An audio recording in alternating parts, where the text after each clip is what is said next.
Hare Krishna, Hare Krishna, Krishna Krishna, Hare Hare, Hare Rama, Hare Rama, Rama Rama, Hare Hare. Krishna Chaitanya, Prabhu Nityananda, Shri Advaita Gadadhar, Srivasadi Gaur Bhaktivinoda.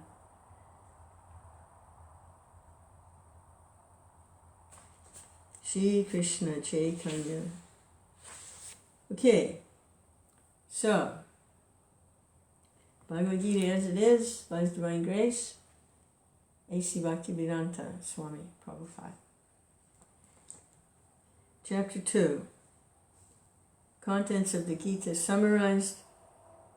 Conversation between Krishna and Arjuna as heard by Sanjaya and related to Dhritarashtra. So there are three people simultaneously hearing this conversation between Krishna and Arjuna. Arjuna, Sanjaya, who's the advisor to Dhritarashtra. Sanjaya is also a disciple of Vyasadeva. So there's different levels of this, who's hearing, and at what level they're hearing. And now we're hearing. That's a whole nother something else. People have been hearing this for 5,000 years. Okay, so what are they hearing? This is text 30. Krishna's speaking or singing. Gita means song.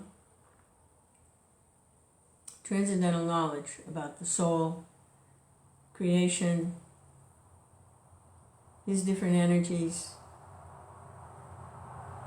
and how to realize self-realization, spiritual realization. So, it's text 30. Dehī nityam avadhyo dehe sarvasya bhārata tasmāt sarvāṇi bhūtāni tvam śocitum arhasi. That word arhasi pops up everywhere. Here in the word for word, arhasi translates as deserve. Arhasi pops up in another verse, deserve. Deserve, okay. Deserve is popping up a lot in these verses. Deserve.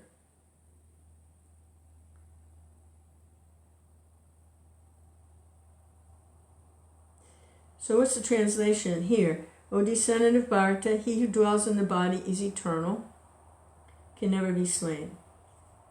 Therefore, you need not grieve for any creature. So where is this word deserve? It's in that last sentence. Therefore, you need not grieve for any creature. Could be understood from the Sanskrit. You do not deserve to grieve. You don't deserve to grieve. But it's worded in the translation, you need not grieve. You don't deserve to grieve. How is it deserve pop up in these other ones? Okay.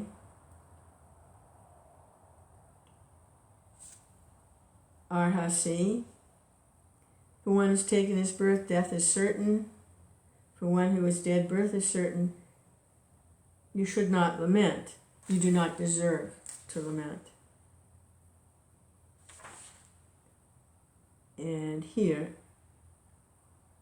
no reason to lament. Do not deserve to lament. Okay, what does deserve mean in the dictionary? We use that word all the time. Oh, he didn't deserve whatever, or she deserved whatever. What is it? Let's see what they have to say about it in the dictionary.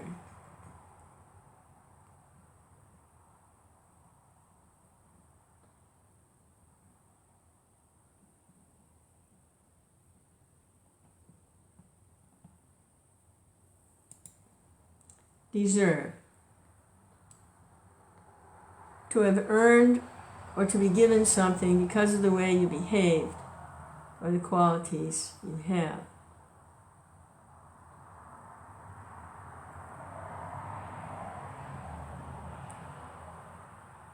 So it's an outcome of something, either good or bad.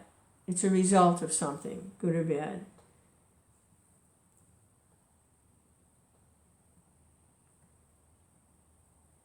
Okay, so having this knowledge, you do not, the result of having this knowledge is not to lament. Okay, so that's how deserve is being used. Okay. As a result of this knowledge, you don't deserve to lament. There's no need to lament. Okay. So, translation, O descendant of Bharata, he who dwells in the body is eternal and can never be slain. Therefore, you need not grieve for any creature. Prabhupada's purport.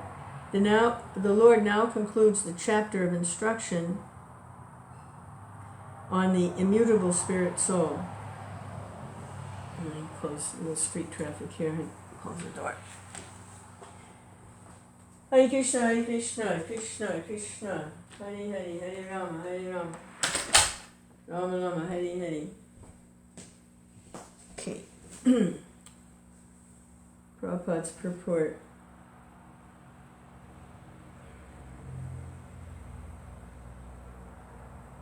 Hare Krishna.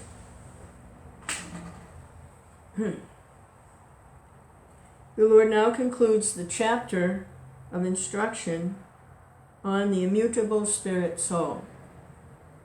In describing the immortal soul in various ways, Lord Krishna establishes that the soul is immortal and the body is temporary.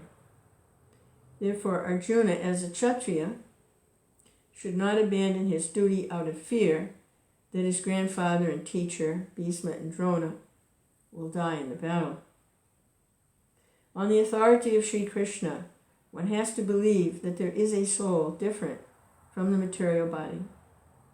Not that there is no such thing as soul, or that living symptoms develop at a certain stage of material maturity resulting from interaction of chemicals.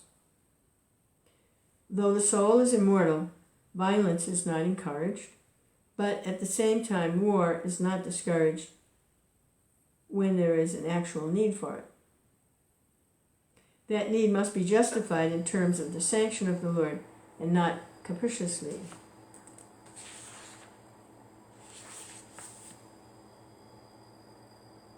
So that's concluding those set of instructions.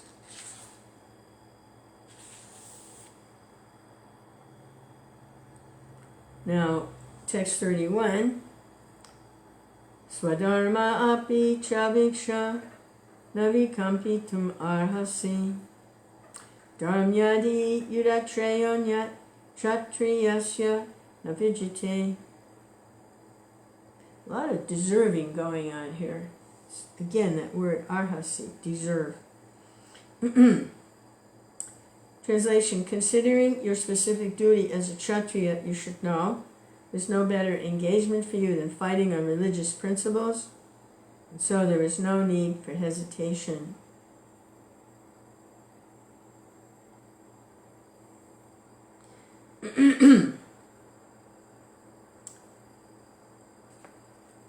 Prabhupada's purport.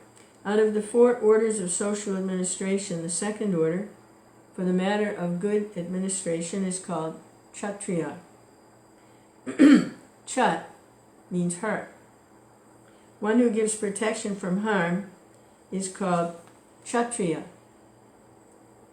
The last part of the word kṣatriya is trayate, to give protection. So to give protection from hurt. Protect.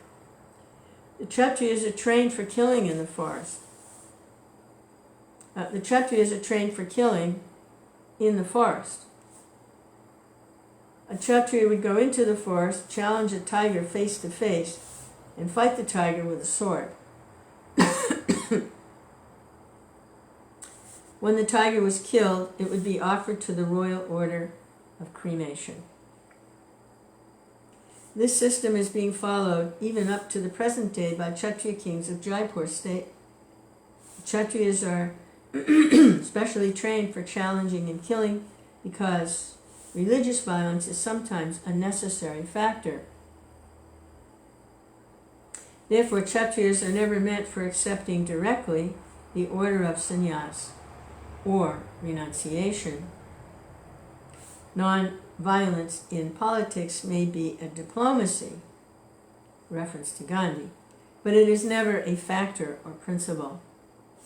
In the religious law books it is stated, and there's a verse here in Sanskrit which translates, in the battlefield, a king or kshatriya, while fighting another king envious of him, is eligible for achieving planets by sacrificing animals in sacrificial heavenly planets after death.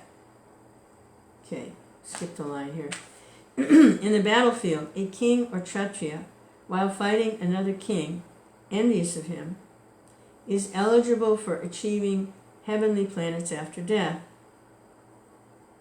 as the Brahmin is also attains heavenly planets by sacrificing animals in sacrificial fire. Therefore, killing on the battle on religious principles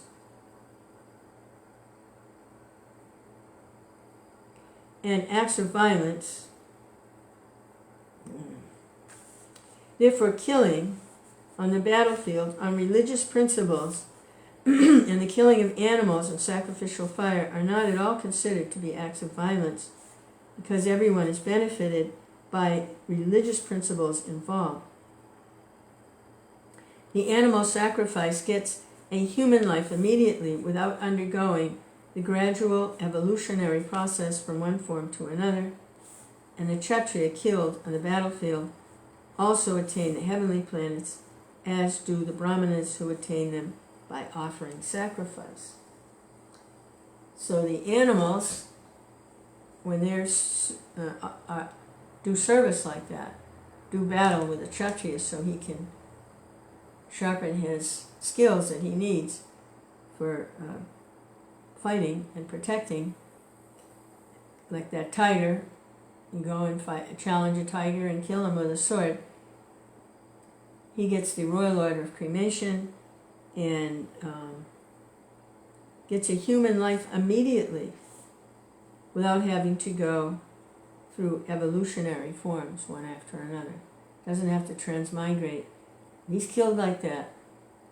He gets a human body immediately.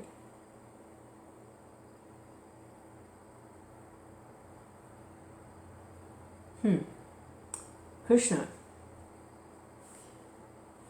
The kshatriya who's killed on the battlefield attains heavenly planets, and the brahmins attain heavenly planets by offering the sacrifice.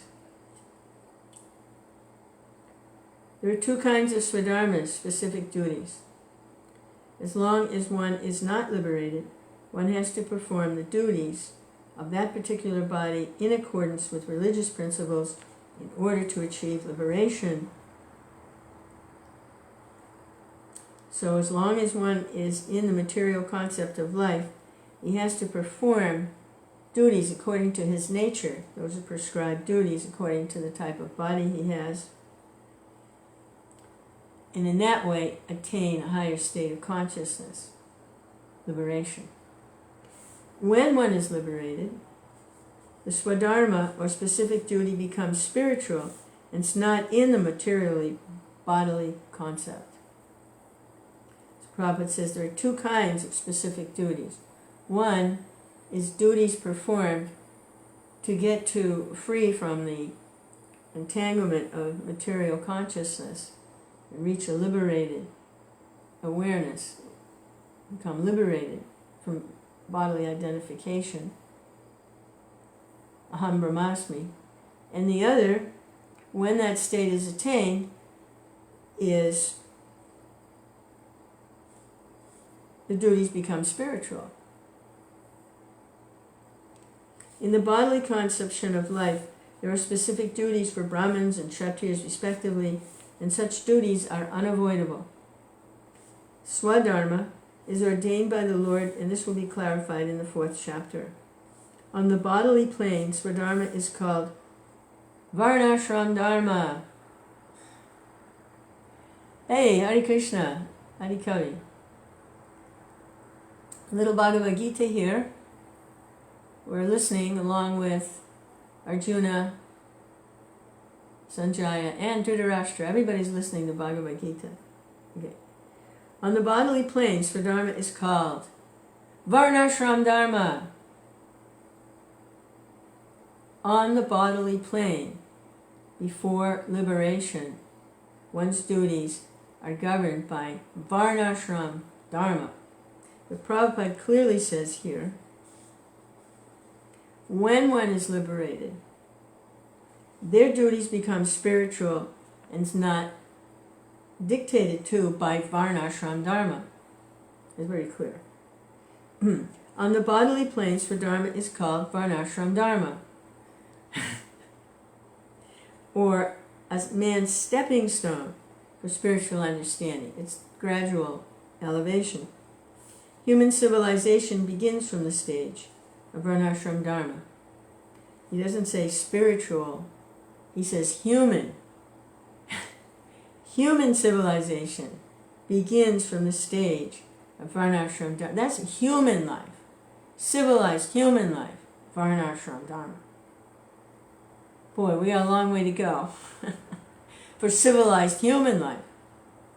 Or specific duties in terms of the modes of nature of that particular body.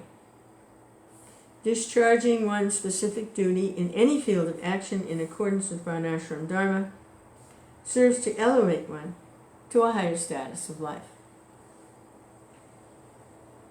Hare Krishna, Hare Krishna, Krishna Krishna, Hare Hare, Hare Rama, Hare Rama, Rama Rama, Hare Hare.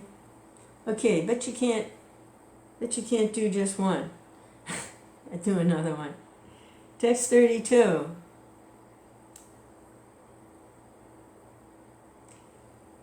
Yadvichaya chopapanam svarga dvaram apavitam sukhina kṣatriya partha labante yuram idrisham.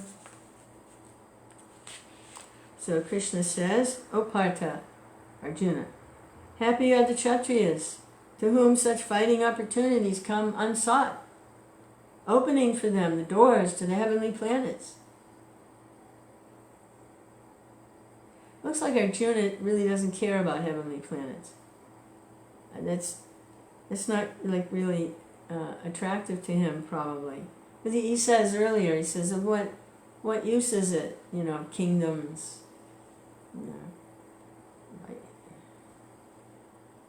He's a devotee of Krishna. Who cares about heavenly planets?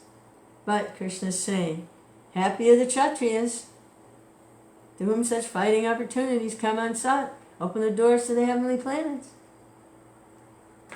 Which is true. But here Krishna is speaking knowledge not just for Arjuna. He's speaking transcendental knowledge for Sanjaya to hear, and for Dhritarashtra to hear, and for everyone else to hear. It's like, I was thinking about that earlier, the mother, the mother-in-law, she'll instruct her own daughter so that the daughter-in-law can hear, because it's a little sensitive trying to instruct a daughter-in-law. It's a little sensitive. It's the connection with the daughter is much stronger, so if she has to correct something or chastise something, she'll correct or chastise her own daughter so the daughter-in-law can hear. Even if the daughter's fine. It's so the daughter-in-law can hear. So Arjuna is also compared to a calf. And the Bhagavad Gita is like a cow, and somebody's milking the cow, and I forget, but it's that same idea, is that it's not just Arjuna, it's something else going on here. So we can hear. So the verse again, Partha, happy are the kṣatriyas to whom such fighting opportunities come unsought, opening for them the doors to the heavenly planets. Prabhupada's purport. As supreme teacher of the world, Lord Krishna contemns the attitude of Arjuna, who said, I do not find any good in this fighting. It will cause perpetual habitation in hell. Okay, so Arjuna is presenting the arguments, and then Krishna is defeating them for the benefit of the supreme teacher of the world. So Arjuna, I don't find any good in this fighting. But Krishna explains, oh, but it opens the doors to the heavenly planets. That's so we can hear. Such statements by Arjuna were due to ignorance only. He wanted to become non-violent in the discharge of his specific duty. For a kṣatriya to be on the battlefield, to become non-violent, is the philosophy of fools. In the Parashara Smriti, or religious codes made by Parashara, the great sage and father of Vyasadeva, it is stated. Translation. The kṣatriya's duty is to protect the citizens from all kinds of difficulties, and for that reason he has to apply violence in suitable cases for law and order. Therefore he has to conquer the soldiers of inimical kings, and thus, with religious principles, he should rule over the world.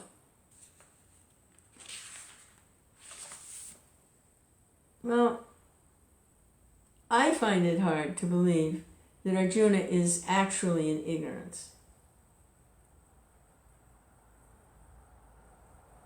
That if he is in ignorance, he's been put into that state so that Krishna can speak the Bhagavad Gita. So Prabhupada says, such statements by Arjuna were due to ignorance only. He wanted to become non-violent. Hare Krishna. Krishna is using Arjuna. Krishna. Because Arjuna is surrendered to Krishna, so Krishna can do that with him. At least that's how I see it. Hare Krishna. Considering all aspects, Arjuna had no reason to refrain from fighting. If he should conquer his enemies, he would enjoy the kingdom. And if he should die in the battle, he would be elevated to heavenly planets, whose doors were wide open to him. Fighting would be for his benefit in either case. Hare Krishna, Hare Krishna, Krishna Krishna. Yeah, but Arjuna is not interested in heavenly planets, and he really doesn't want a kingdom either. So that's why in the end, Krishna has to say, I want it, just surrender to me. I know you don't want it, I want it, and I want you to fight it. So just surrender, okay? And that's what Arjuna was waiting to hear. Oh, for you, Krishna? No problem. Where's my bows? Where's my arrows? Let's go.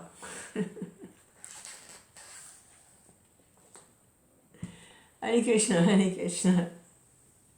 Krishna Krishna, Hare Hare. Hare Rama, Rama Rama, Hare Hare.